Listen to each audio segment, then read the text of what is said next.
Hello friends, आप सभी का रुद्र एकेडमी यूट्यूब चैनल पर हार्दिक स्वागत है। हम सभी मध्य प्रदेश जीएस श्रृंखला डिस्कस कर रहे हैं। अभी तक हम लोग लगभग 20 प्लस पार्ट्स अपलोड हो चुके हैं, जो आपको सारे एक बार रिकॉल करना है। जिन सभी छात्रों ने ऑफलाइन क्लासेस में एमपी जीएस पढ़ा था, तो उन सभी के लिए उपयोगी श्रृंखला, और जिनने कभी नहीं भी पढ़ा है उनके लिए भी आप नोट्स बनाते जाएं कंटिन्यू।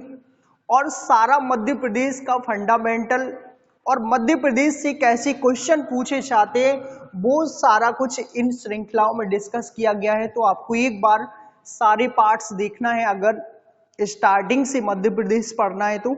अभी हम लोग मध्य प्रदेश के टॉपिक वाइज डिस्कस कर रहे हैं। हमने नदियों के क्वेश्चन, खनिजों के क्वेश्चन और मिट्टियों के क्वेश्चन पढ़ लिए हैं। आज हम लोग मध्य प्रदेश की फसलों और क्रांतियों से क्वेश्चन डिस्कस करेंगे।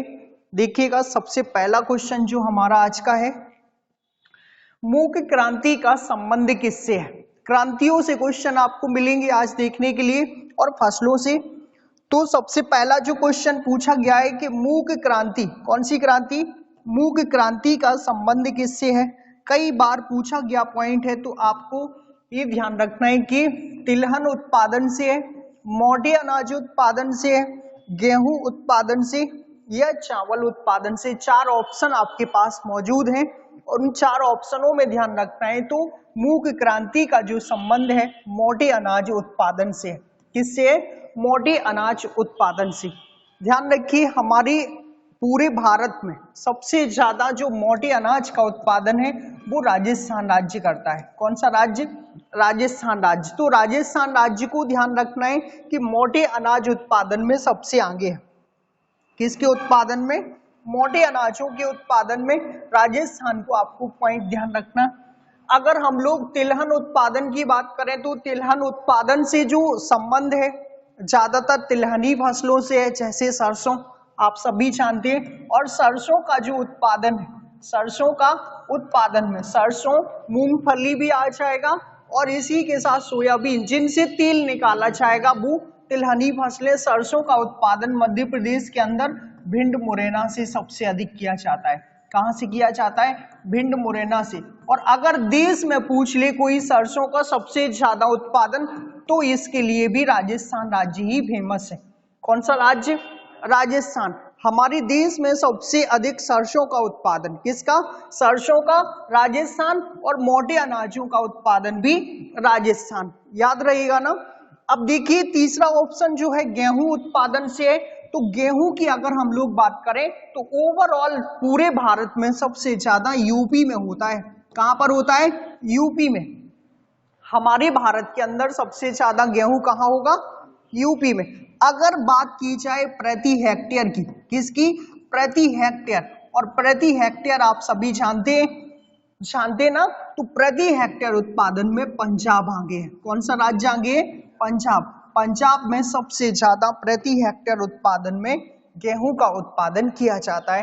तो ये पॉइंट आपको ध्यान रखना गेहूं से। अगर मध्य प्रदेश में बात करें कि एमपी में सबसे ज्यादा गेहूं, तो क्षेत्र वाइज होता है मालवा पठार। कौन सा पठार? मालवा पठार।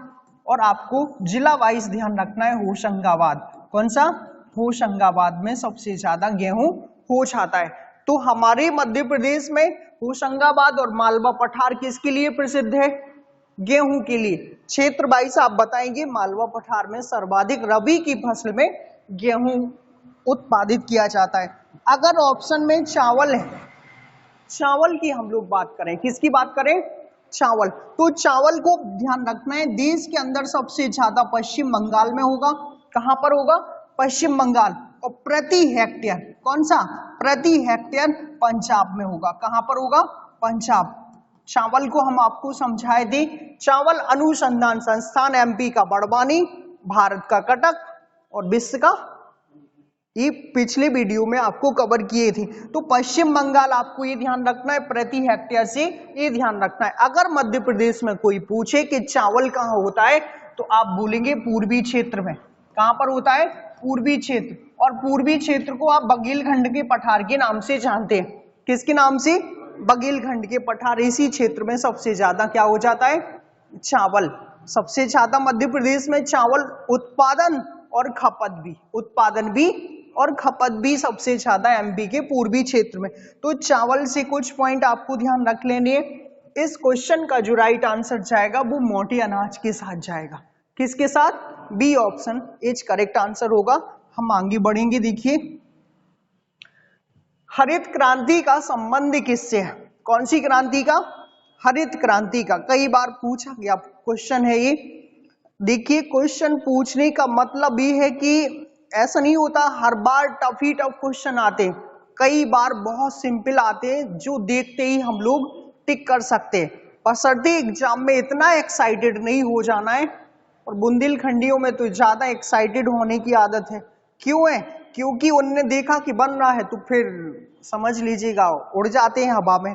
तो थोड़ी सा देखना है अच्छे से कि क्या पूछ रहा है, और नहीं वाले क्वेश्चन हमने आपको कल डिस्कस किए थे कि निम्न में से कौन सा कोयले का अयस्क नहीं है या लोहे का अयस्क नहीं है, तो नहीं देखा करें।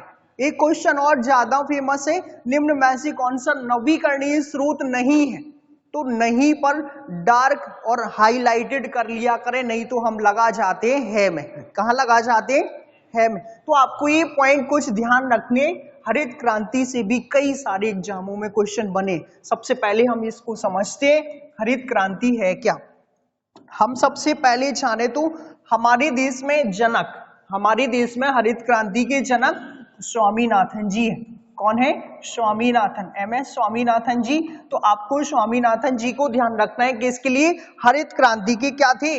जनक थे। हरित क्रांति के क्या थे? जनक। हमारे देश के अगर हम विश्व में चले जाएं, कहां चले जाएं?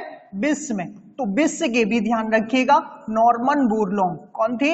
नॉर्मन बोरलॉन्ग। रहेगा ना ध्यान। नॉर्मन बोरलॉन्ग विश्व के हरित क्रांति के जनक। किसके? विश्व के हरित क्रांति के जनक। दोनों लोगों को आपको अच्छे से ध्यान रखना है। हमारे देश में आपको ध्यान रखना कि हमारे देश में इसकी जो स्टार्टिंग हुई थी 1966-67 से हुई थी। कब हुई थी? 1966-67। सबसे पहले इसको गेहूं को जोड़ा गया। इसके तहत गेहूं उत्पादन को इंक्रीज किया जाए। क्या किया जाए? इंक्रीज किया जाए। लेकिन बाद में फिर चावल को भी जोड़ा गया और बाद में अन्य सारी खाद्यान्न फसलें जोड़ दी गई। मतलब टोटली हरित क्रांति का जो संबंध है वो खाद्यान्न उत्पादन से। किससे? खाद्यान्न उत्पादन। तो हमारा जो राइट आंसर होगा वो ए ऑप्शन के साथ जाएगा। हरित क्रांति का संबंध किससे होगा? खाद्यान्न उत्पादन से। और आपने समझा भी गेहूं कहाँ होता है और चावल कहाँ होता है, दोनों पॉइंट आपको आते हैं कहाँ कहाँ पर, कैसी कैसी अनुसंधान संस्थान के साथ आपको पढ़ाए हैं। तो आपको 66-67 कभी पंचवर्षीय से पूछ लिया जाए, क्वेश्चन भी है इसमें। तीसरी पंचवर्षीय योजना में प्रारंभ हुआ था हरित क्रांति। कौन सी पंचवर्षीय? तीसरी पंचवर्षीय योजना के अंत में, तीसरी पंचवर्षीय योजना में हरित क्रांति का प्रारंभ हुआ था। ये पॉइंट भी आपको ध्यान रख लेना है।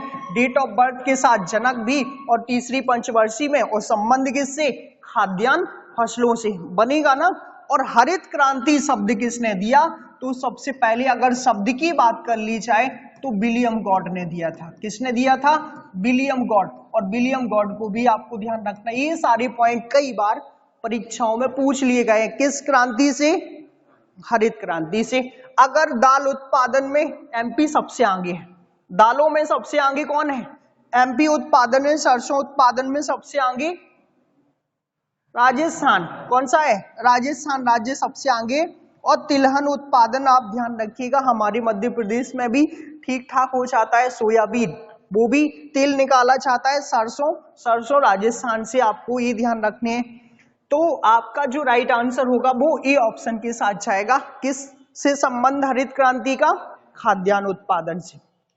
देखिएगा सेकंड क्वेश्चन जो है, मध्य प्रदेश में सर्वाधिक, एमपी में सर्वाधिक गेहूं उत्पादन कहां होता है? मध्य प्रदेश में सर्वाधिक, आपको एमपी में सबसे ज्यादा गेहूं आप सभी जान पा रहे होंगे। कौन सी पठार में?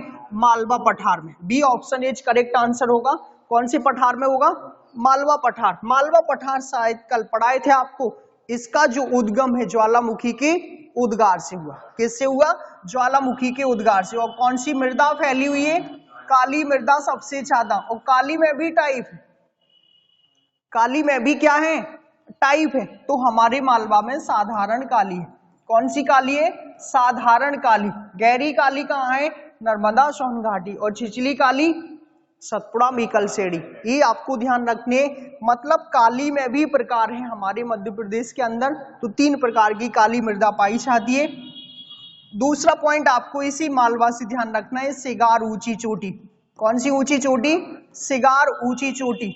तीसरा पॉइंट मालवा पठार से ध्यान रखना है, मध्य प्रदेश के क्षेत्रफल का 28% क्षेत्र घेरे हुए है, और एमपी का सबसे बड़ा पठार है। एमपी का क्या है, सबसे बड़ा पठार। तो आपको ये पॉइंट भी ध्यान रखना है कि मध्य प्रदेश में सबसे बड़ा पठार कौन सा है, मालवा पठार। कौन सा, मालवा। अगर सिंचाई की दृष्टि से बात कर ले तो दूसरे नंबर का सर्वाधिक सिंचित क्षेत्र। कौन सी नंबर का, दूसरे नंबर का।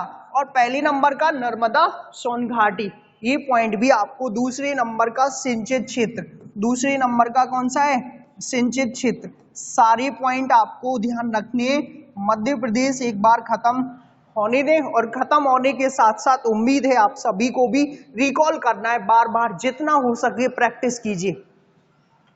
परीक्षा में सिलेक्शन पाने का रामबाण उपाय, सबसे ज्यादा बार प्रैक्टिस कीजिए, सबसे ज्यादा प्रैक्टिस करना है। अगर सफल होना है तो प्रैक्टिस को भरपूर डेली करें। आप अगर कोई भी सब्जेक्ट पूरा एक बार कवर कर लेते हैं तो बिना प्रैक्टिस के वो नहीं बंद करना है। जब तक उसकी भरपूर प्रत्येक टॉपिक की प्रैक्टिस नहीं कर लेते, जब तक वो आपको अच्छे से नहीं आएगा। और एक बार प्रैक्टिस कर लोगे फिर कभी नहीं भूलेगा, और आप आगे पीछे ऊपर नीचे दाएं बाएं सबसे क्वेश्चन आपसे बनेंगे, कहीं से भी पूछे। और कभी कभी तो ऐसा भी होता है जब डीप से पढ़े होते हैं तो ऑप्शन से भी क्वेश्चन बनते हैं। कैसे बनते हैं, ऑप्शन से भी। हमें पता चल जाता है कि इंदौर होगा नहीं, भोपाल होगा नहीं, जबलपुर होगा नहीं, तो डी ऑप्शन होगा जो आपका होगा। इस बात को भी ध्यान रखिएगा। क्यों, क्योंकि आप गहराई से पढ़े हैं। कैसे पढ़े, गहराई से। तो एग्जाम में जब जाते हैं तो हम ऑप्शन से भी कई सारे क्वेश्चन कर ले जाते हैं। और पता चला ऊपर से कब जाते हैं, जब आप उसको देखे ही नहीं है, कभी पढ़ा ही नहीं है, आपने टच ही नहीं किया उसको, तो फिर वो कहां से जाएगा, आपके सिर के ऊपर से। और पेपर कैसा हो जाएगा, टफ आपके लिए। बाकी फिर जिनने पढ़ा है उनके लिए सरल। बघेलखंड का पठार ऑप्शन है हमारे पास। बघेलखंड का पठार कहाँ स्थित है, उसी को हम पूर्वी पठार के नाम से जानते हैं, और मध्य प्रदेश के पूर्वी क्षेत्र में ही है। कहां पर है, पूर्वी क्षेत्र में। आपको बताए थे ना, क्षेत्र सारे बताए थे। बघेलखंड पठार के ऊपर जस्ट रीवा पन्ना का पठार, रीवा पन्ना के पठार के जस्ट ऊपर बुंदेलखंड का पठार, और नॉर्थ में मध्य भारत का पठार, और पश्चिम में मालवा का पठार, और मालवा पठार के जस्ट नीचे नर्मदा सोन घाटी, और नर्मदा सोन घाटी के जस्ट नीचे सतपुड़ा मीकलसेड़ी। पढ़ाए थे कल, दिखाए भी थे। तो आपको ये सारे क्षेत्र ध्यान रखना है। और सबसे पूरब में बघेलखंड का पठार, जिसको हम लोग किसके नाम से, पूर्वी पठार के नाम से जानते हैं। नर्मदा सोन घाटी मालवा पठार के दक्षिण में, मालवा पठार के कहाँ है, दक्षिण में। और इसके दक्षिण में सतपुड़ा मीकलसेड़ी है। दिशा वाइज भी ध्यान रख लेना है। मालवा पठार के दक्षिण में नर्मदा सोन घाटी, और उसके दक्षिण में सतपुड़ा मीकलसेड़ी, और सतपुड़ा मीकलसेड़ी के उत्तर में, कहां पर, उत्तर में नर्मदा सोन घाटी। आप सभी जानते हैं यही एमपी का सबसे निचला क्षेत्र है, मध्य प्रदेश का सबसे निचला क्षेत्र। कैसा है, सबसे निचला क्षेत्र। आपको ये पॉइंट पूछ लिया चाहे तो निचला क्षेत्र कौन सा है, यही है, नर्मदा सोन घाटी। और दूसरा आपको सर्वाधिक सिंचित पूछ लिया जाता है। एमपी में सर्वाधिक सिंचित कौन है, तो यही है नर्मदा सोन घाटी, सर्वाधिक सिंचित। समझ में आ रहा ना। तो सर्वाधिक सिंचित कौन सा होगा, नर्मदा सोन घाटी। दूसरे नंबर का मालवा पठार, तीसरे का मध्य भारत, चौथे का रीवा पन्ना, और पांचवा हम बुंदेलखंडी ऐसे ही है। प्राकृतिक दृष्टि से सबसे नीचे और भौगोलिक दृष्टि से भी सबसे नीचे। अब प्राकृतिक दृष्टि में तो कौन सी मृदा है, मिश्रित। कौन सी मृदा है, मिश्रित। तो आप समझ सकते हैं कि भगवान तो ठीक है, मामा जी भी कृपा नहीं कर रहे हैं। कौन नहीं कर रहे हैं, केन बेतवा जानते हो ना आप लोग, 5 में स्टार्ट हुई थी। कब स्टार्ट हुई थी, अभी हुई नहीं है, हो जाएगी फ्यूचर में 2035 तक। अब कभी मामा जी की कृपा है जब बरस जाए, जल्दी भी हो सकती है, 2030 तक होने की उम्मीद है, बजट आ चुका था, अब बाकी भगवान जाने। मध्य भारत का पठार कौन सा? मध्य, ये उत्तर में, कहां पर है? उत्तर में। तो आपको मध्य भारत के पठार से ध्यान रखिएगा, उत्तरी क्षेत्र में फैला हुआ मध्य भारत का, जो सरसों के लिए और जलोढ़ मृदा के लिए प्रसिद्ध है। किसके लिए? सरसों और जलोढ़ मृदा। सेकंड क्वेश्चन पर आगे बढ़ेंगे हम। राष्ट्रीय डेयरी अनुसंधान संस्थान, दिख रहा ना शिवम वास्तु, दिख रहा हरिंद? राष्ट्रीय डेयरी अनुसंधान संस्थान कहाँ स्थित है? कौन सा? राष्ट्रीय डेयरी अनुसंधान संस्थान। तो आपको ये टिक मारना है। पहले तो डेयरी अनुसंधान संस्थान से समझो, दूध से रिलेटेड है इसका संबंध। किससे है? दूध से। ध्यान रखिएगा, दुग्ध उत्पादन की अगर हम बात करें, किसकी? दुग्ध उत्पादन। हमारे देश में सबसे ज्यादा दुग्ध उत्पादन होता है, विश्व में सबसे अधिक दुग्ध उत्पादन में सबसे अधिक होगा भारत में। दुग्ध उत्पादन विश्व में सबसे आगे कौन है? भारत। लगभग 20-22% पूरे विश्व का दूध उत्पादन भारत में होता है। आपसे कभी पूछा चाहे विश्व में सबसे अधिक दूध कहाँ होता है? भारत। कहाँ होगा? भारत में। ध्यान रखिएगा, सबसे ज्यादा बफेलो कहाँ है? भारत में। सबसे ज्यादा काऊ अमेरिका, ध्यान रखिए। और सबसे ज्यादा ओवरऑल जानवर कहाँ पर? अपने यहाँ ओवरऑल। और सबसे ज्यादा सुअर चीन। पूरे विश्व के 80% कहाँ पर है? चीन। और उनको भी वो खाता है। क्या करता है? खाता है, बड़ी स्वाद के साथ खाता है। जो आप सभी को ये पता चले कि कौन खाता होगा, कभी तुक्का भी मारना होगा तो चीन। केकड़ा से लेकर के, सांप से लेकर के, सुअर से लेकर के, चंगवादड़ से लेकर के सब खाता है। इसलिए तो वेरिएंट पर वेरिएंट दे रहा है। इसलिए क्या दे रहा है? वेरिएंट पर वेरिएंट। अभी कोविड आया था, कोविड का पापा आ गया है, फिर कभी और वेरिएंट देगा। वो फिक्स है, क्योंकि खाओगे आप उल्टा सीधा तो वेरिएंट भी दोगे। राष्ट्रीय डेयरी अनुसंधान संस्थान का संबंध है दुग्ध उत्पादन से, और दूध उत्पादन देश में विश्व में सबसे ज्यादा भारत में होता है। और ये जो डेयरी अनुसंधान संस्थान है वो हरियाणा में है। कहां पर है? हरियाणा में। इसकी स्थापना 1955 में की गई थी। कब की गई थी? 1955 में। हमारे देश में डेयरी अनुसंधान संस्थान की स्थापना कब की गई? 1955 में। और सबसे अच्छी नस्ल की भैंस कहां पाई जाती है? पंजाब में, जिसको हम लोग मुर्रा नस्ल के नाम से जानते हैं। सबसे अच्छी नस्ल कौन सी है भैंसों की? मुर्रा नस्ल, जो भरपूर दूध देती है। और हमारे देश में ओवरऑल जानवरों में सबसे आगे यूपी है। कौन सा है? यूपी। अगर हम इसी से दुग्ध उत्पादन से ही बात करें तो ये क्रांति इससे संबंधित है, जिसे हम लोग जानते हैं श्वेत क्रांति के नाम से। किसके नाम से? श्वेत क्रांति। और श्वेत क्रांति को आपको ध्यान रखना है, श्वेत क्रांति का संबंध किससे है? दुग्ध उत्पादन से। किससे? दुग्ध उत्पादन से। जनक कौन है बताइएगा? जनक कौन है आप लोगों को याद हो? वर्गीस कुरियन। कौन से हैं जनक? वर्गीस कुरियन। तो श्वेत क्रांति के जन्मदाता वर्गीस कुरियन। इन्हीं ने ऑपरेशन फ्लड भी चलाया। इन्हीं ने क्या चलाया? Operation flood. और कभी कभी पूछ लिया गया है, ऑपरेशन फ्लड का स्थापना किसने किया? ऑपरेशन फ्लड का स्थापना किसने किया? वर्गीस कुरियन ने। और कब से प्रारंभ हुआ? तो 1970 से प्रारंभ हुआ था। कब से प्रारंभ हुआ? 1970। और भैया ये पूछ लिया चाहे उल्टा सीधा, आगे पीछे, दाएं बाएं, कि इसका संबंध किससे है, तो आप बोलेंगे दुग्ध उत्पादन से। दुग्ध में वृद्धि या दूध में उत्पादन बढ़ाने के लिए इसका ऑपरेशन चलाया गया था। किसके द्वारा? वर्गीस कुरियन। और दूसरा पॉइंट ध्यान रखिएगा, सघन पशु विकास कार्यक्रम। सघन पशु विकास कार्यक्रम। सघन पशु विकास कार्यक्रम ये भी किसके द्वारा चलाया गया भैया? तो ये भी उन्हीं के द्वारा 64-65 में चलाया गया था। कब चलाया गया था? 1964-65 में चलाया गया। पशुओं को ज्यादा हमारे भारत के लोग रखें और उनसे से ज्यादा दुग्ध उत्पादन करें। उस टाइम से आज तक हम लोग पूरे विश्व में दुग्ध उत्पादन में तो सबसे आगे हैं। दुग्ध उत्पादन में कैसे है? सबसे आगे है विश्व में, तो सबसे ज्यादा दूध हमारे यहाँ होगा। तो राइट आंसर कौन सा होगा? हरियाणा। कौन सा होगा? हरियाणा। मध्य प्रदेश राज्य आप सभी जानते हैं, मध्य प्रदेश पढ़ रहे हैं, बहुत सारे पॉइंट जानते हैं, जितना आप बोलेंगे उतना कम। ठीक है, ओवरऑल अगर हम मध्य प्रदेश से देखें। यूपी की अगर हम बात करें तो यूपी जनसंख्या की दृष्टि से पूरे देश का सबसे बड़ा शहर, सबसे क्या है, बड़ा राज्य है, सॉरी शहर नहीं है, राज्य है। तो यूपी में सबसे ज्यादा जनसंख्या, पंजाब 97% सिंचित है। कितना परसेंट? 97%। और पंजाब पंचनद के नाम से भी जाना जाता है। झेलम, चेनाब, रावी, ब्यास, सतलुज यहीं से प्रवाहित होती हैं। कहां से? पंजाब से। और पंजाब में ही हरिके डैम, और पंजाब में ही है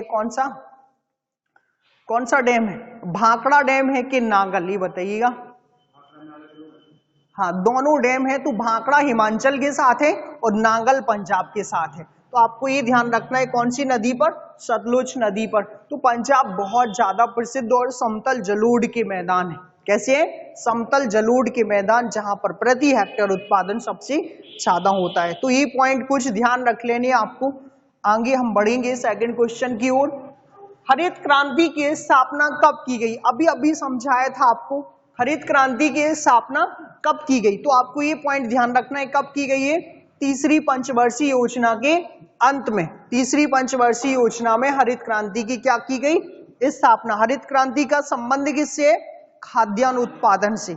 और तीसरी पंचवर्षीय योजना के अंत में कब की गई थी? 1966-67 में। कब की गई थी? 1966-67 में। तो आपको ये पॉइंट ध्यान रखना है। हरित क्रांति अभी अभी आपसे डिस्कस किए। जनक कौन है? स्वामीनाथन। और विश्व के जनक कौन है? नॉर्मन बोरलॉन्ग। सेकंड जो क्वेश्चन है, राष्ट्रीय सोयाबीन अनुसंधान संस्थान कहाँ है? सोयाबीन, सोयाबीन से भी कई बार क्वेश्चन पूछे गए। तो सबसे पहले तो इसका वैज्ञानिक नाम ध्यान रखो, ग्लाइसिन। Glycine max. ग्लाइसिन क्या है? ग्लाइसिन मैक्स, ये इसका वैज्ञानिक नाम है। कई बार पूछ लिया गया है। तो आपको पहले तो सबसे पहले इसका वैज्ञानिक नाम ध्यान रखना है, ग्लाइसिन मैक्स। और दूसरा पॉइंट सोयाबीन से ही ध्यान रखना है कि सोयाबीन में प्रोटीन पाया जाता है सबसे अधिक। क्या पाया जाता है? प्रोटीन। खाए हैं आप लोग कि नहीं? खाए ना? नहीं खाए तो फुला करके खाएं। सोयाबीन से ही दूध निकाला जाता है। सोयाबीन से क्या निकाला जाता है? दूध। और सोयाबीन से ही पनीर बनाया जाता है। सोयाबीन से क्या बनाया जाता है? पनीर। आपने सोया पनीर खाया होगा ग्वालियर क्षेत्र के पास, ग्वालियर में ज्यादातर मिल जाता है। सोयाबीन से दूध भी निकाला जाता है और दूध भी इसका बिकता है। और तेल भी निकाला जाता है। क्या भी निकाला जाता है? तेल भी। और सोया बरी भी आती है। तो सोयाबीन को आप सभी जानते हैं। और हमारे मध्य प्रदेश में सबसे ज्यादा मालवा पठार में होता है। कहाँ होता है? मालवा पठार। और मालवा पठार आप सभी जान गए होंगे, एमपी का सबसे बड़ा पठार है। खरीफ की उत्पादन में, खरीफ की फसल के उत्पादन में सबसे ज्यादा क्या होता है? सोयाबीन। क्या होता है? सोयाबीन। और रबी में सबसे ज्यादा गेहूं। रबी में सबसे ज्यादा गेहूं। तो मालवा पठार में सबसे अधिक। और यहीं पर स्थित है राष्ट्रीय सोयाबीन अनुसंधान संस्थान। पूछा है तो इंदौर है। कहां पर है? इंदौर में। ध्यान रखिएगा, अनुसंधान संस्थान इंदौर है। और अगर कारखाना पूछ लेते तो उज्जैन है। कहां पर है? उज्जैन, जो एशिया प्रसिद्ध है। कैसा प्रसिद्ध है? एशिया प्रसिद्ध। एशिया में प्रसिद्ध है, समझ लीजिएगा। एशिया का सबसे बड़ा सोयाबीन का कारखाना उज्जैन में। और अनुसंधान संस्थान कहां पर? इंदौर में। तो हमारा सी ऑप्शन करेक्ट होगा। ऑप्शनों पर बात करेंगे, बालाघाट आपको पढ़ाए हैं, उज्जैन पढ़ाए हैं, इंदौर पढ़ाए हैं, सिवनी पढ़ाए हैं। ठीक है, ऑप्शनों पर ज्यादा नहीं जाएंगे। सेकंड क्वेश्चन आगे है हमारा। अदरक और मक्का उत्पादन में कौन सा जिला प्रथम स्थान पर है? किसके उत्पादन में? अदरक और मक्का, सॉरी अदरक और मक्का, हाँ बिल्कुल। अदरक मक्का उत्पादन में मध्य प्रदेश का कौन सा जिला आगे है? तो आपके पास ऑप्शन है छिंदवाड़ा, विदिशा, अनूपपुर और झाबुआ। तो राइट आंसर होगा छिंदवाड़ा। छिंदवाड़ा अदरक और मक्का के उत्पादन में हमारे मध्य प्रदेश में प्रथम रैंक रखे है। कौन सी रैंक? प्रथम रैंक। छिंदवाड़ा सबसे बड़ा जिला है। कैसा जिला? सबसे बड़ा जिला। सबसे बड़ा जिला, समझ रहे ना? किसमें? सबसे बड़ा जिला क्षेत्रफल में। किसमें? क्षेत्रफल में। मतलब क्षेत्रफल की दृष्टि से सबसे बड़ा जिला कौन सा है? छिंदवाड़ा। एग्रो कॉम्प्लेक्स कहां पर स्थित है? कमलनाथ जी का संबंध कहां से है? समझ गए ना? तो आपको छिंदवाड़ा ध्यान रखना है अच्छे से। और छिंदवाड़ा से और भी शक्कर नदी का उद्गम होता है। कौन सी नदी? सक्कर। सक्कर किसकी सहायक? नर्मदा की सहायक। किसकी सहायक है? नर्मदा की सहायक। तो आपको ये कुछ पॉइंट ध्यान रख लेने। विदिशा कील व तार बनाने के कारखाने के लिए प्रसिद्ध। सुषमा स्वराज का संबंध जो अब तो एक्सपायर हो गई हैं, तो यहीं से था, विदिशा से ही। और विदिशा में उदयगिरी की गुफाएं। कौन सी गुफाएं? उदयगिरी की गुफाएं, जो किस धर्म से संबंधित हैं? जैन धर्म से। किससे? जैन धर्म से। ये पूछा गया है। और अनूपपुर अमरकंटक के लिए प्रसिद्ध है। झाबुआ भील जनजाति के लिए प्रसिद्ध है। ज्यादा इसलिए नहीं जाएंगे क्योंकि आपको पिछले वीडियो में भरपूर कवर किए और सारे पॉइंट पढ़ाए। तो हमारा जो राइट आंसर होगा वो किसके साथ? छिंदवाड़ा के साथ। सेकंड क्वेश्चन हमारा, निम्न में से कौन सी फसल खरीफ की नहीं है? बहुत बार पूछा गया है। ये सिंपल क्वेश्चन है लेकिन बहुत ज्यादा बार या तो पूछ लेता है निम्न में से कौन सी फसल रबी की नहीं है, या निम्न में से कौन सी फसल खरीफ की नहीं है। और हम बुंदेलखंडी नहीं देखते हैं। क्या नहीं देखते हैं? नहीं देखते हैं। बाकी एक्साइटेड हो जाती है, अरे बन जाएगा, क्या होगा? बन जाएगा, और लगा देते हैं है में। अब बताइए कौन सा आंसर होगा? रबी की और खरीफ की फसलें आती है ना आप सभी को, तो आती है तभी बन पाएगा, और नहीं आती है तो फिर पॉसिबिलिटीज कम है। ठीक है। सूरजमुखी खरीफ का है। सूरजमुखी क्या है? खरीफ का। जौ मीन्स होता है जबा। जौ मीन्स क्या होता है? जबा। और पूछा क्या है? खरीफ की नहीं है। किसकी नहीं है? खरीफ की नहीं है। तो खरीफ की नहीं है बताना है। समझ रहे ना? नहीं के चक्कर में हम नहीं समझ ही नहीं पाते कि पूछा क्या है। खरीफ की जो फसल ना हो वो बताइए। ठीक है। तो जो है ना वो रबी की है। वो किसकी है? रबी की फसल। किसकी फसल? रबी की फसल। और रबी की फसल को समझ लो अक्टूबर नवंबर में बोई जाती है। कब बोई जाती है?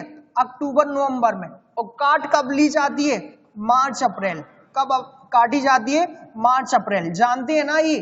इसके तहत कौन सा आता है? गेहूं, सरसों, चना, मसूर, मटर, ये सारी फसलें और जौ आ जाती हैं। किसके तहत? रबी की फसल के तहत।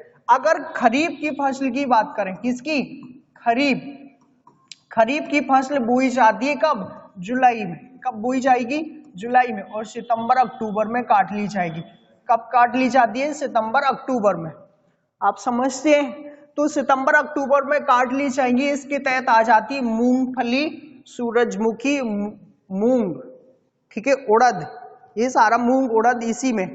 और भी कई सारी फसलें आती हैं। आप लोगों ने कभी कभी देखा चावल भी आता है। क्या आता है? चावल भी आता है।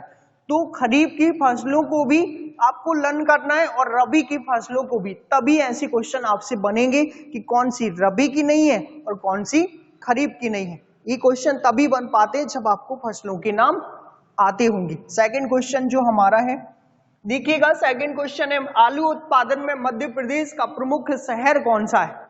मध्य प्रदेश में सबसे ज्यादा आलू उत्पादन, अगर हम लोग आलू उत्पादन में देश में बात करें तो शिमला में आलू अनुसंधान संस्थान है। कहां पर है? शिमला में। और शिमला आप सभी जानते हैं किसकी राजधानी? हिमाचल प्रदेश की। किसकी है? हिमाचल प्रदेश। हिमाचल प्रदेश की कौन सी है राजधानी? शिमला। जानते हैं ना? तो यहीं पर सबसे ज्यादा आलू उत्पादन किया जाता। आलू अनुसंधान संस्थान भी यहाँ पर हिमाचल में, लेकिन हम मध्य प्रदेश से बात करेंगे। ये अनुसंधान संस्थान है। ये क्या है? शिमला में आलू अनुसंधान संस्थान। हमारे मध्य प्रदेश में इंदौर में होता है। कहां पर होता है? इंदौर। तो ये ऑप्शन एज करेक्ट आंसर होगा। सबसे ज्यादा आलू उत्पादन में इंदौर आगे है। कौन सा आगे है? इंदौर। अगर झाबुआ की बात करें तो भील जनजाति भगोरिया हाट, ध्यान रखिए, सीधी में संजय गांधी राष्ट्रीय उद्यान मौजूद है। सोने के भंडार पाए गए हैं। बालाघाट सबसे ज्यादा लिंगानुपात के लिए, सबसे ज्यादा वनों के लिए। यहीं पर मलाज खंड खान, यहीं पर भरवेली खान। कल आपको बहुत सारे क्वेश्चन पढ़ाए थे बालाघाट से। तो राइट आंसर जाएगा इंदौर। और इंदौर खान नदी के किनारे होलकर स्टेडियम, यहीं पर स्वच्छता की दृष्टि से देश में नंबर 1 शहर, मिनी मुंबई, सूती वस्त्र उद्योग की राजधानी, ये सारे पॉइंट पढ़ाए। खेल राजधानी का दर्जा भी इसी को प्राप्त है। और इंदौर हमारे मध्य प्रदेश का सबसे बड़ा शहर है। एमपी में सबसे बड़ा शहर कौन सा है? इंदौर। किसकी दृष्टि से? जनसंख्या की दृष्टि से। सबसे ज्यादा पढ़े लिखे लड़के इंदौर की, और सबसे ज्यादा पढ़ी लिखी लड़कियां भोपाल की, और सबसे ज्यादा पढ़ी लिखी ओवरऑल जबलपुर की। समझ गए ना? तो आपको ये सारी पॉइंट ध्यान रखने। सेकंड क्वेश्चन जो हमारा है, निम्न में से या इनमें से कौन सी नगदी फसल नहीं? कौन सी नगदी फसल? नगदी जानते हो कि नहीं? जिनसे तुरंत पैसा कमाया जाए, जिनसे क्या कमाया जाए? पैसा कमाया जाए, मींस बेचो और पैसा कमाओ, तुरंत ही नगदी फसलें। तो गन्ना नगदी है, तंबाकू भी नगदी है, कपास भी नगदी है। समझ गए? सिर्फ और सिर्फ गेहूं नहीं है नगदी, एक खाद्यान्न में आती है। किसमें आती है? खाद्यान्न फसल है गेहूं, और बाकी की ये सारी की सारी नगदी है, मतलब तुरंत बेचो और पैसा कमाओ। अगर हमारे इस ऑप्शन में अफीम गांजा होता तो वो कैसी होती? अफीम और गांजा होता है ना एमपी में, वो भी नगदी ही होती। वो भी कैसी होती? नगदी भी हो। कॉफी भी होता तो भी नगदी। तो आपको ये पॉइंट ध्यान रखना है। गन्ना होता है हमारे एमपी में नरसिंहपुर। कहां पर होगा? नरसिंहपुर में। ये पॉइंट कवर करना है आपको। नरसिंहपुर में एमपी में सबसे ज्यादा गन्ना होगा एमपी के अंदर। तंबाकू हमारे एमपी में तो कम। गुजरात राज्य तंबाकू उत्पादन में सबसे आगे, और आंध्र प्रदेश राज्य तंबाकू उत्पादन में सबसे आगे। गुजरात और आंध्र प्रदेश में सबसे ज्यादा तंबाकू होता है। और तंबाकू अनुसंधान संस्थान पूछ लिया गया है। तंबाकू अनुसंधान संस्थान, तंबाकू अनुसंधान संस्थान पूछा गया है एक बार। ये पॉइंट कहां पर है? आंध्र प्रदेश के राजमुंदरी में। कहां पर स्थित है? आंध्र प्रदेश के राजमुंदरी में। तो राजमुंदरी में तंबाकू अनुसंधान संस्थान भी मौजूद है।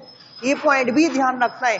ये बहुत बार पूछा गया, तंबाकू अनुसंधान संस्थान है कहाँ स्थित? तो कई बार पूछ लिया गया और पूछा जाएगा आगे भी। तो आपको राजमुंदरी से ध्यान रखना है, तंबाकू अनुसंधान संस्थान आंध्र प्रदेश के राजमुंदरी में। दूसरा राजमुंदरी से सबसे ज्यादा पॉपुलर पॉइंट दूसरा कौन सा है? यहां पर कृष्णा और डेल्टा, कृष्णा का डेल्टा और गोदावरी का डेल्टा आपस में मिल जाता है। किस किस नदियों का? कृष्णा, कौन सी नदी? कृष्णा और गोदावरी। कृष्णा और गोदावरी ये दक्षिण भारत की प्रमुख नदियां हैं। दक्षिण भारत की सबसे बड़ी नदी गोदावरी और दूसरी बड़ी नदी कृष्णा, और आपस में इनका डेल्टा का संगम होगा राजमुंदरी में। और राजमुंदरी कहाँ है? आंध्रा में। कहाँ पर है? आंध्र प्रदेश में। और आंध्र प्रदेश की अभी लेटेस्ट राजधानी विशाखापट्टनम। अभी अभी वहां के पीएम सीएम ने घोषित की है। किसने? सीएम ने। तो आपको ये पॉइंट ध्यान रखना है। तंबाकू से, कपास से, कपास सबसे ज्यादा देश में हो जाएगा गुजरात में। देश में कहाँ हो जाएगा? गुजरात में। लेकिन मध्य प्रदेश के अंदर होगा निमाणांचल क्षेत्र, खंडवा खरगोन। मध्य प्रदेश में कहाँ होगा? खंडवा और खरगोन। खंडवा खरगोन को ही हम लोग निमाणांचल क्षेत्र के नाम से भी जानते हैं। और खंडवा खरगोन से ध्यान रखो, यहीं पर कपास अनुसंधान संस्थान है। कहाँ? खरगोन। कहाँ पर? खरगोन। तो कपास सूती वस्त्र उद्योग के लिए सबसे ज्यादा पॉपुलर। सारे पॉइंट ध्यान रखना है। आंसर कौन सा होगा? गेहूं। ये नगदी नहीं है। सेकंड आगे बढ़ जाएंगे हम। देखिएगा, उद्यानिकी महाविद्यालय। क्या? उद्यानिकी महाविद्यालय कहाँ स्थित है? पहला पूछा गया है। कौन सा पूछा गया है? पहला। इसमें पहला दूसरा तो है नहीं। तो उद्यानिकी महाविद्यालय मंदसौर में। कहां पर है? मंदसौर। दूसरा बना दिया गया है सागर में। सागर की रहली में उद्यानिकी महाविद्यालय दूसरा वाला है। तो ये पहला है। ये क्या है? पहला है। अगर हम लोग उद्यानिकी विद्यालय की बात करें दूसरा की, किसकी? दूसरा की, तो सागर में बनाया गया। और सागर में भी रहली, सागर में भी कहां पर? रहली में बनाया गया उद्यानिकी महाविद्यालय। ये आपको ध्यान रखना है। रतलाम अंगूर अनुसंधान संस्थान, एमपी में सबसे ज्यादा अंगूर कहाँ होगा? रतलाम, जानते ना। और अंगूर अनुसंधान संस्थान भी कहां पर? रतलाम। ये रट लेना है। झाबुआ भगोरिया हाट के लिए प्रसिद्ध। किसके लिए प्रसिद्ध? भगोरिया हाट। और भील जनजाति के लिए सबसे ज्यादा प्रसिद्ध। झाबुआ से एक जिला बना था, कौन सा? अलीराजपुर। कब बना? कल ही पढ़ाए थे, और 2008 में। ये पॉइंट ध्यान रखना है। तो झाबुआ से और बालाघाट से अभी अभी डिस्कस किए। कैसा? उद्यानिकी, हाँ बिल्कुल, उद्यानिकी महाविद्यालय। ये ध्यान रखिएगा, ये वनों से रिलेटेड है, उद्यान से रिलेटेड, राष्ट्रीय उद्यानों से रिलेटेड इसमें ट्रेनिंग दी जाएगी और वनों से रिलेटेड नए नए बीजों को बनाया जाएगा। यहाँ पर रिसर्च भी की जा सकती है, पीएचडी संस्थान भी होते हैं और ये सारा का सारा वनों से रिलेटेड है, बाग बगीचों से रिलेटेड सारा इसका संबंध है। तो सेकंड पर हम आगे बढ़ जाएंगे। मध्य प्रदेश का आलू अनुसंधान संस्थान कहाँ है? कौन सा? आलू अनुसंधान संस्थान, एमपी में आलू अनुसंधान संस्थान। और अभी अभी हम कहाँ पढ़े थे आलू अनुसंधान संस्थान? शिमला। हमारा अगर आलू अनुसंधान संस्थान पूछा जाए तो कहाँ पर है? शिमला में। और शिमला कहाँ पर? हिमाचल प्रदेश में। लेकिन एमपी का पूछा गया तो ग्वालियर। एमपी का कहाँ पर होगा? ग्वालियर में। राइट आंसर किसके साथ?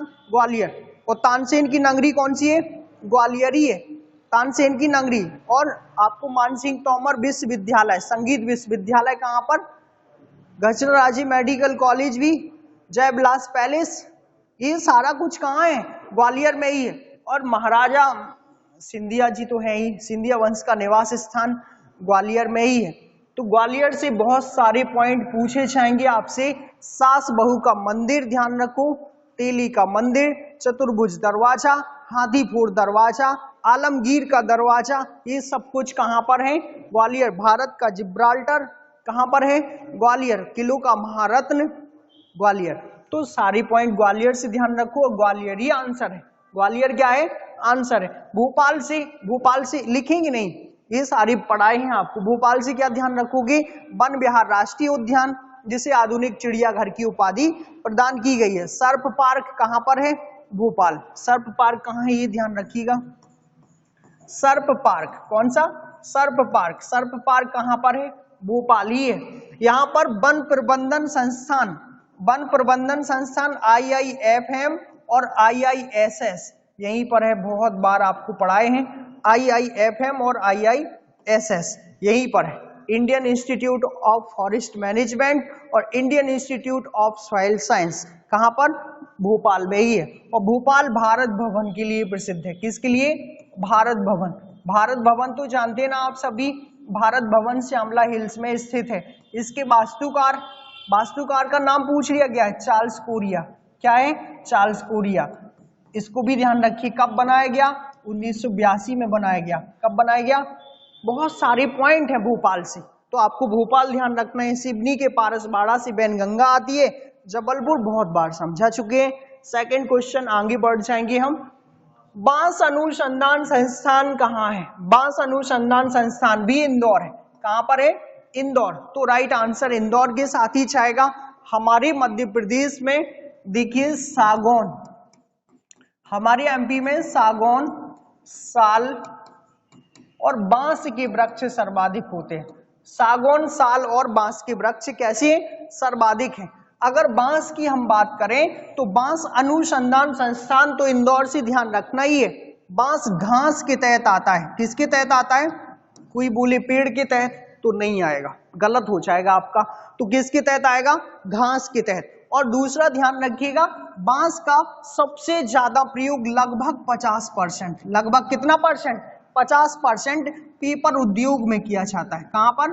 पेपर उद्योग। और हमारे यहाँ पर पेपर उद्योग मिल कहाँ है? नेपानगर। हमारे यहाँ पर कहाँ है? नेपानगर। और नेपानगर कहाँ है? तो बुरहानपुर। कहाँ पर है? बुरहानपुर। ये जानते हैं ना आप सभी, बुरहानपुर में पेपरनगर मिल स्थित है। प्राइवेट की बात करें तो शहडोल में। कहाँ पर है? शहडोल में पेपर मिल है। और शहडोल के कहाँ पर? अमलाई में। शहडोल के कहाँ पर? अमलाई में मौजूद है। तो ये पॉइंट भी आपको कई बार पूछे गए। ये आपको यहाँ से घास से ध्यान रखना है। और घास बांस के तहत आती है या बांस घास के तहत आता है, उल्टा आगे पीछे सारा कुछ ध्यान रखो। राइट आंसर कौन सा होगा? इंदौर। राइट कौन सा होगा? इंदौर। एक लास्ट क्वेश्चन और बचा है हमारा, देखिएगा। मध्य प्रदेश में राज्य कृषि विपणन बोर्ड की स्थापना कब की गई? तो राइट आंसर है 1972। कब की गई? 1972 में।